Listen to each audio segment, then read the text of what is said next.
Assalamualaikum warahmatullahi wabarakatuh. Perkenalkan, nama saya Muhammad Rafiq Attallah dengan NIM 2004-2120 dari jurusan Ilmu Administrasi Negara.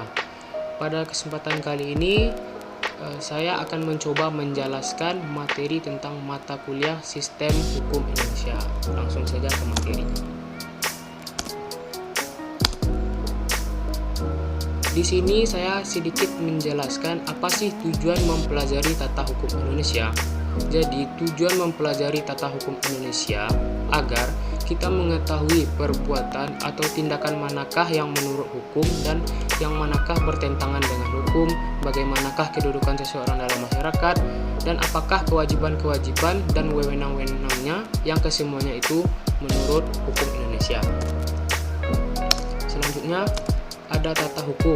Jadi, pengertian tata hukum itu adalah semua peraturan-peraturan hukum yang diadakan atau diatur oleh negara atau bagian-bagiannya dan berlaku pada waktu itu di seluruh masyarakat dalam negara atau disebut juga dengan ius constitutum. Selanjutnya, tujuan dibentuk tata hukum adalah untuk mempertahankan, memelihara, dan melaksanakan tata tertib di kalangan anggota-anggota masyarakat dalam negara itu dengan peraturan-peraturan yang diadakan oleh negara atau bagian-bagiannya. Selanjutnya, pengertian sistem hukum. Jadi, sistem adalah suatu kebulatan atau keseluruhan yang terorganisasi dan kompleks, suatu himpunan atau perpaduan hal-hal atau bagian yang membentuk suatu kebulatan atau keseluruhan yang kompleks.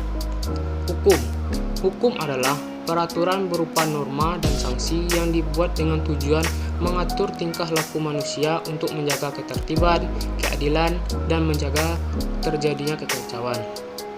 Jadi, kesimpulannya ialah hukum sebagai suatu sistem adalah suatu susunan atau tatanan teratur dari aturan-aturan hidup di mana keseluruhan bagian dan komponennya berkaitan satu dengan yang lainnya. Selanjutnya, ada sistem hukum Indonesia dan ruang lingkupnya. Baiklah, pengertian sistem hukum Indonesia adalah struktur formal kaedah-kaedah hukum yang berlaku dan azas-azas yang mendasarinya yang pada gilirannya didasarkan atas Undang-Undang Dasar 1945 dan dijiwai oleh falsafah Pancasila. Definisi lain sistem hukum Indonesia yaitu seperangkat peraturan hukum yang baik yang tertulis maupun yang tidak tertulis yang berhubungan satu dengan lainnya untuk mencapai masyarakat yang tertib, adil, dan damai. Sistem hukum Indonesia melalui bentuk form maupun isi atau substance. Selanjutnya, ada sistem hukum Indonesia terbagi menjadi 4 bagian. Yang pertama, sistem hukum barat, sistem hukum adat, sistem hukum Islam, dan sistem hukum nasional, yaitu dibuat oleh bangsa Indonesia berdasarkan Pancasila dan Undang-Undang 1945 dan bersifat netral. Selanjutnya, masuk ke materi masyarakat. Jadi, masyarakat itu ialah sekelompok orang tertentu yang mendiami suatu daerah atau wilayah tertentu dan tunduk pada peraturan hukum tertentu pula.